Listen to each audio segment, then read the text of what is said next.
मणि दे रहा था भगवान को, भगवान ने मना कर दिया देने से। बोला इस मणि के चक्कर में तो कलंक लगा, बोला ये मणि तू ही रख, लेकिन इससे जो सोना निकलेगा वो हमारे द्वारिका में भेजते रहना।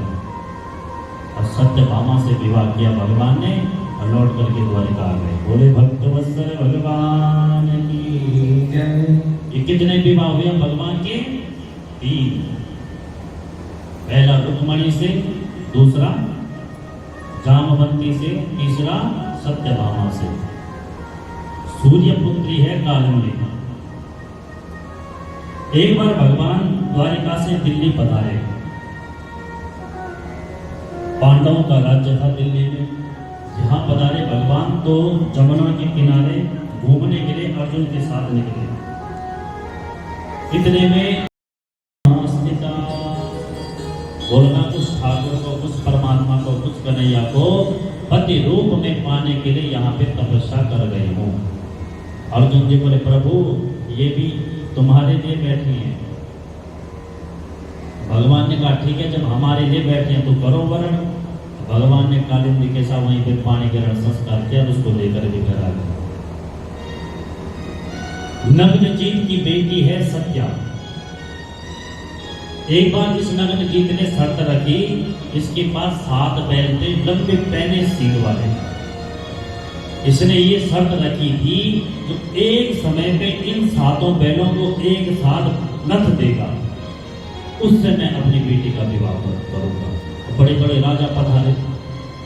अब कोई एक बैल को ठीक कर सके तब तक दूसरा बैल भाग जाए, जब तक 2 बैल ठीक है तब तक तीसरा सींग लगा दे। राजा परेशान, सब राजा फेल हो गए। बाद में भगवान आए और भगवान ने अपने 7 रूप बनाए और 7 रूप में ही 7 बैलों को नथ दिया। तो भगवान का नग्नजीत की बेटी के साथ सत्या का विवाह हो गया। बोले भक्तवत्सल भगवान बटन वाला जो गरुड़ था और उसमें उड़ उड़ के जा रहे हैं, कहां से कहीं अंदर न घुस जाए। इतने में भगवान पहुंच गए घूमते घूमते इसके राज्य में। जैसे भगवान ने राज्य के अंदर प्रवेश किया तो इस पौंड्र को देखा तो गरुड़ में बटन दबाते ही घूम रहा है, 4 हाथ लगाए और साक्षात ऐसा लग रहा है कि साक्षात श्री कृष्ण यही होगा। इतना सुंदर स्वरूप बना था। भगवान ने जब इसको देखा, भगवान को पहले देखते ही हंसी आई। फिर भगवान ने मन में सोचा इसने मेरा स्वरूप धारण किया है तो कितना इसने मेरा चिंतन तो किया होगा। भगवान ने एक झटके में पौंड्र का उद्धार किया और काशीराज का गला काट करके सीधा काशी में फेंक दिया। बोलो भक्तवत्सल भगवान की जय।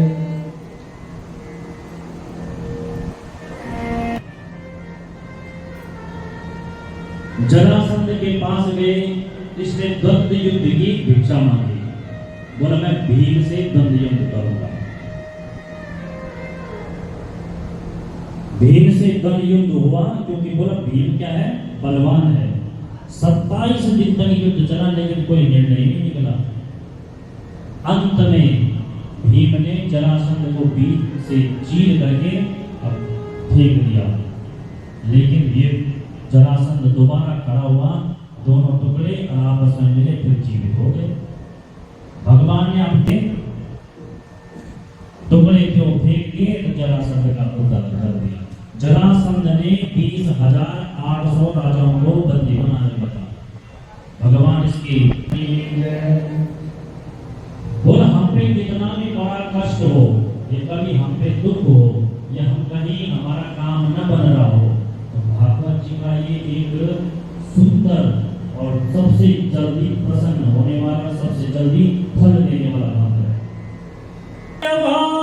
वासुदेवाय हरे परमात्मने प्रणता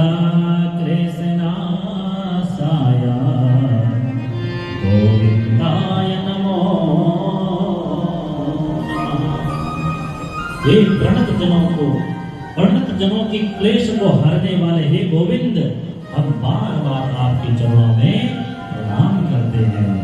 बोलिए भक्त वत्सल भगवान की जय। बोलते हैं कि हिंसा नहीं करनी चाहिए, अहिंसा परमो धर्म, ये तो बताया है, बढ़िया बात है, हमारे शास्त्र कहते हैं। लेकिन भैया 99 तक सहते रहो, लेकिन जब 100 भी गाली देने लग जाओ तो भगवान का चक्र लेकर गर्दन ही काट दो। भगवती को पूजो, बढ़िया है, बहुत सुंदर बात है, लेकिन भगवती ने अपने अंगों में अस्त्रों को भी धारण कर रखा है, एक में त्रिशूल, एक में खड्ग, एक में खप्पर, तो काहे के लिए कर रखा है? बोलो जिस समय समय आए तो खड्ग भी उठाना चाहिए और काट दो। जो बोला अपने हमारे भगवान की तौहीन करे, हमारे परमात्मा की, हमारे ईश का अनादर करे, तो पहले अगर तुम्हारे बाहों में बल है तो बोलो पहले तो उसको चुप करवाओ। अब बोला अगर चुप नहीं करवा सकते हो तो उसकी जीभ ही काट दो। अब बोला जब तुम्हारे पास इतना बल नहीं है तो वहां पे बुराई मत सुनना अपने इष्ट की, बोलो वहां से उठ करके चले जाना।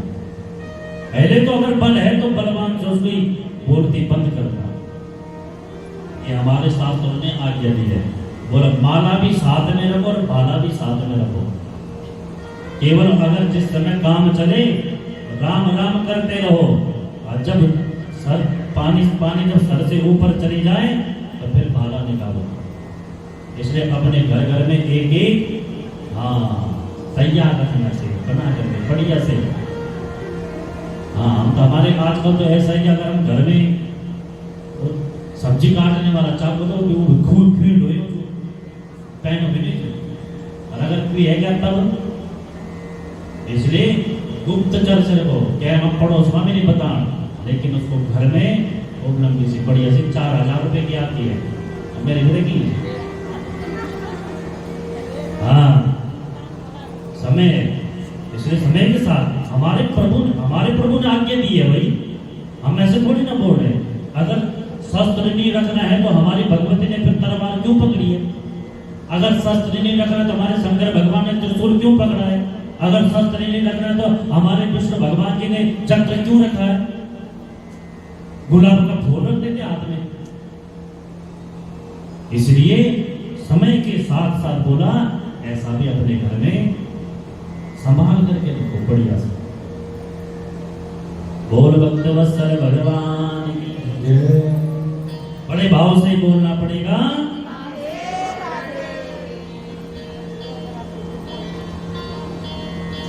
राजा परीक्षित कहते हैं सुखदेव महाप्रभु हमारे भगवान के लिए दीन बंधु बोला जाता है, दीनों को बंधु बनाते हैं, दीनों को गले लगाते हैं।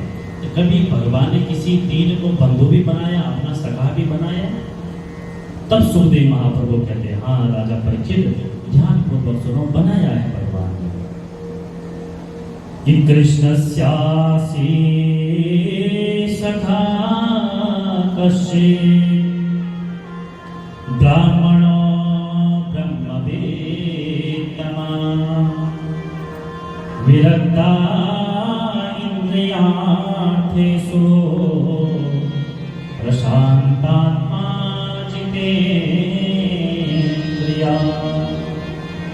बोला एक सुदामा नाम के ब्राह्मण हुए,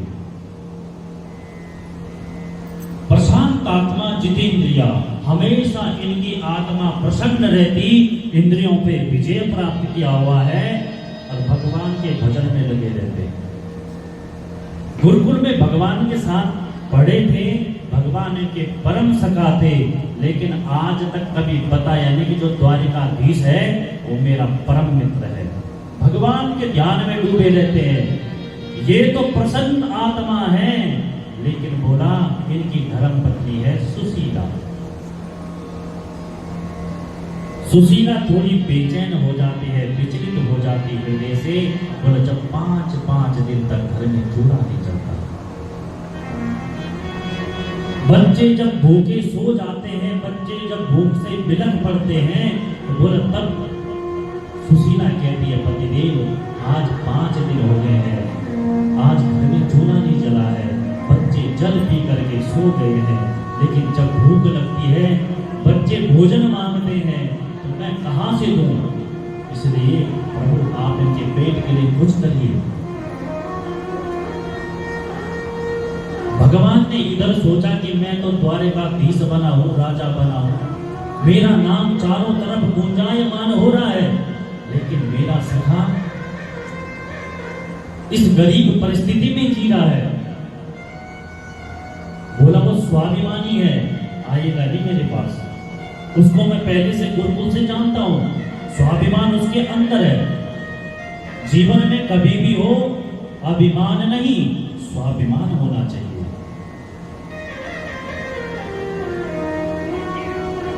सखा उसी को कहते हैं कि ऊंचे पद पे रहने के बाद भी अपने गरीब सखा को भी याद रखता है। हमको तो अगर कोई पद मिल जाए तो हम अपनों को ही भूल जाते हैं। भगवान द्वारिकाधीश बने हैं, राजा हैं, लेकिन अपने सखा को याद किया। ये तो बड़ा गरीब, दरिद्रता छाई हुई है, इसकी दरिद्रता दूर कैसे होगी? लेकिन मुझे पता है ये मेरे पास आएगा नहीं, क्या किया जाए? भगवान ने अपना स्वादों का वेश बनाया और तुरंत सुशीला के घर में पहुंच गए और भिक्षाम देही माता। आज सुशीला ने हाथ जोड़ा और महाराज हमारे घर में एक बिटिया ने जन्म ले लिया। बोला कौन सी? बोला दरिद्रता।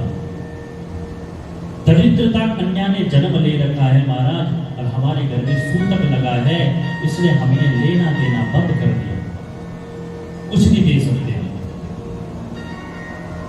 भगवान ने कहा अगर आप बुरा ना मानो तो मैं एक बात कहूं? बोला हाँ महाराज। बोला आप सुदामा जी की धर्म पत्नी है ना? बोला जी महाराज। तुम्हें पता भी है कुछ? बोले क्या? और जो द्वारिकाधीश है ना वो तुम्हारे पति के परम मित्र हैं। बोला अच्छा। बोला उन्होंने तो कभी बताया नहीं मुझे। बोला ऐसा प्रसंग नहीं आया वो तो नहीं बताया होगा, और लेकिन मैं कहता हूँ एक बार तुम द्वारिकाधीश की शरण में अपने पति को भेज देना, सारा दरिद्र दूर हो जाएगा। इतना बोला भगवान ने। भगवान वहां से अंतर ध्यान हुए। सुदामा जी जैसे साय बेला में घर में पहुंचे, सुशीला ने कहा प्रभु आपके जो सखा है वो द्वारिकाधीश है क्या? हाँ सखा ही नहीं, इतना परम मित्र है ना सुशीला। जब हम दोनों गुरुकुल में पढ़ते थे, अगर मैं कोई पाठ भूल जाता था तो कृष्ण भी पाठ भूल जाता था। इतनी महाराज की। अब सुदामा जी ने सोचा कि यहाँ कोई सुदामा महाराज आ गया और उसने बुलडोजर चला करके मेरी झोपड़ी तो उड़ा दी और अपना महल खड़ा कर दिया। बोला झोपड़ी तो गई कोई बात नहीं, अरे कम से कम मेरी सुशीला तो दिख जाती। कहाँ गई? डर गई मंदिर देखकर सुदामा जी।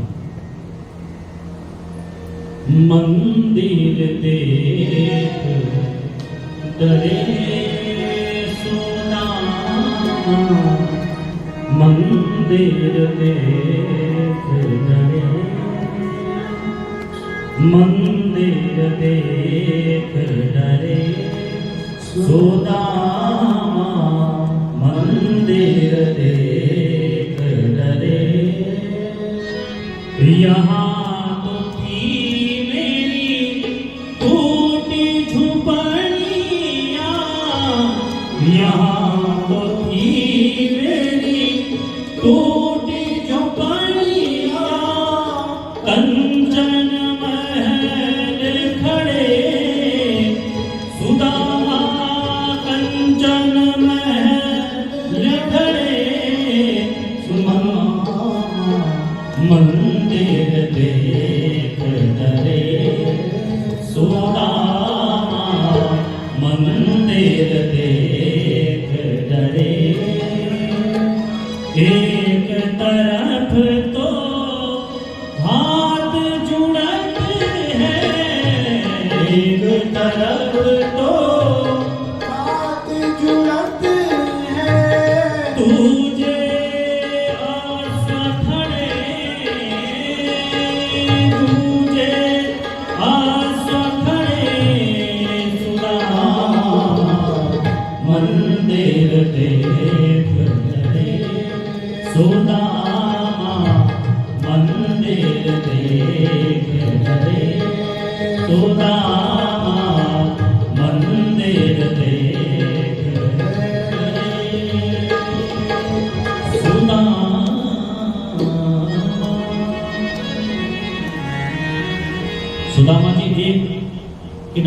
खड़े हो गए हाथ जोड़ करके। सुशीला थाली लेकर के सोने की छम छम करती और सुदामा महाराज जी के पास पहुंच गए।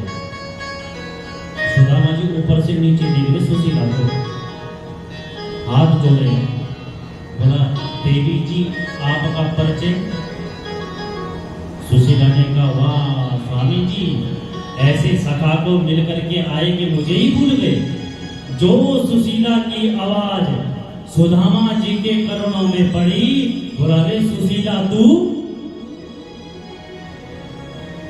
एक चमचमाती साड़ी, हाथ में सोने की थाली, इतनी बड़ी बड़ी अटारी कहां से? बोल क्यों?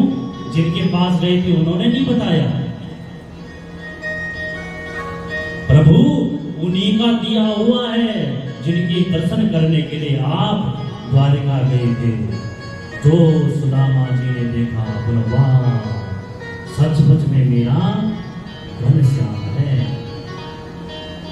भगवान कृपा बरसाते हैं, लेकिन जीव बोला माया की निद्रा में सोया रहता है।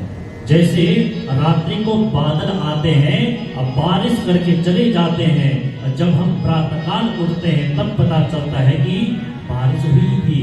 और ठीक उसी प्रकार से हम माया की निद्रा में इतने घनघोर अवस्था में सो रखे हैं कि भगवान की कृपा तो अहरनिश बरसती रहती है, लेकिन जीव माया में इतना सोया है और उसको पता नहीं चलता।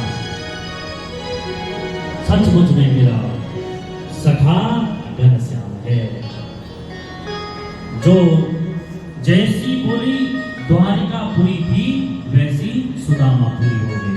भोले भक्तवत्सल भगवान की। सुदामा जी ने सुशीला का हाथ पकड़ा, भवन में प्रवेश हुए, हमेशा भगवान का भजन करते। इधर द्वारिका में सभी द्वारिका वासियों ने भगवान से कहा कि प्रभु सूर्य ग्रहण आने वाला है और हमको स्नान करने के लिए कुरुक्षेत्र जाना चाहिए, क्योंकि उस कुरुक्षेत्र का महत्व बड़ा है। तो भगवान सभी द्वारिका सहित कुरुक्षेत्र में स्नान करने के लिए पहुंचे। इधर ब्रजवासियों को पता चला कि भगवान कुरुक्षेत्र आ रहे हैं, तो सारे गोपियां सारे ग्वाले सब उठ करके सब कुरुक्षेत्र पहुंच गए। हजारों की संख्या में उमड़ घुमड़ करके संतों को पता चला, पांडवों को पता चला, तो द्रौपदी सहित कुंती सहित सबके सब कुरुक्षेत्र में पहुंचे। सबसे भेंट हुई, गोपियों से भगवान की भेंट हुई, तो गोपियों को भगवान ने तत्व ज्ञान दिया। और जब गोपियों को तत्व ज्ञान हो गया तो दिव्य ज्योति निकली, अब भगवान में ही समावेश हो गई। बोलिए भक्तवत्सल। वसुदेव जी ने कहा नारद जी से कि नारद जी, मानव जो जीव है वो कर्म बंधन से कैसे छुटकारा पाएगा, कैसे छूटेगा वो कर्म बंधन से? क्योंकि जीव जन्म लेगा तो कर्म करेगा, अकर्म करेगा तो फिर कर्म बंधनों में फंसेगा। तो बोला उसको कर्म बंधनों से मुक्ति कैसे मिलेगी? तो पहले तो सुना, नारद जी हंसे। नारद जी ने कहा वसुदेव जी मुझे पूछ रहे कि कर्म बंधन से मुक्ति कैसे मिलेगी? अरे जिनके घर में साक्षात भगवान प्रकट हुआ हो उनको ये प्रश्न करने की क्या जरूरत? लेकिन अगर तुमने पूछा है तो हम तुम्हें उत्तर देते हैं। बोलिए भक्तवत्सल भगवान की। बोल जीव पे 3 ऋण होते हैं, देव ऋण, ऋषि ऋण और पितृ ऋण। 3 ऋणों से पूर्ण कैसे होगा? बोला देव ऋण। देव ऋण अगर लगा है तो उनके लिए या तो कथा करवाओ, या तो कथा श्रवण करो, यज्ञ करो, यज्ञ करवाओ, अनुष्ठान करो, देव यज्ञ करो। ऋषि ऋण से मुक्ति कैसे मिलेगी? बोले ऋषियों ने घास पत्ते खा करके व्रत लेकर के हमारे 18 पुराणों की रचना करी है, इतने उपनिषद लिखे हैं, वेद लिखे हैं, ग्रंथ लिखे हैं। बोला इनका स्वाध्याय करो, और जब तुमने स्वाध्याय कर दिया तो जो तुमने पढ़ा है उसको औरों को बताओ। इससे आप ऋषि ऋण से मुक्ति हो जाएगी। अब पितृ ऋण से, बोलो पितृ ऋण से तभी मुक्ति होगी, बोलो माता पिता ने हमको जन्म दिया, हमको पाल पोस करके बड़ा किया, तो हमारा भी कर्तव्य है जब वो बुजुर्ग हो जाए तो हम भी उनकी सेवा करें, हम भी बाल बच्चे प्रकट करें, उनकी सेवा करें, तब हम भी माता पिता बने। और मरने के बाद जब हमारे पूर्वज चले जाए इस संसार से, उनके निमित्त हम श्रीमद् भागवत को तारने के लिए करें, तो बोलो तभी पितृ ऋण से तुम्हें मुक्ति मिल जाएगी। बोले भक्तवत्सल भगवान की जय। कुरुक्षेत्र में नारद जी ने सभी ऋषियों के द्वारा यज्ञ करवाया वसुदेव जी से। 3 महीने तक कुरुक्षेत्र में सबके सब ब्रजवासी भी द्वारिकावासी भी रहे, 3 महीने तक रहे। उसके बाद लौट करके फिर भगवान द्वारिका आए।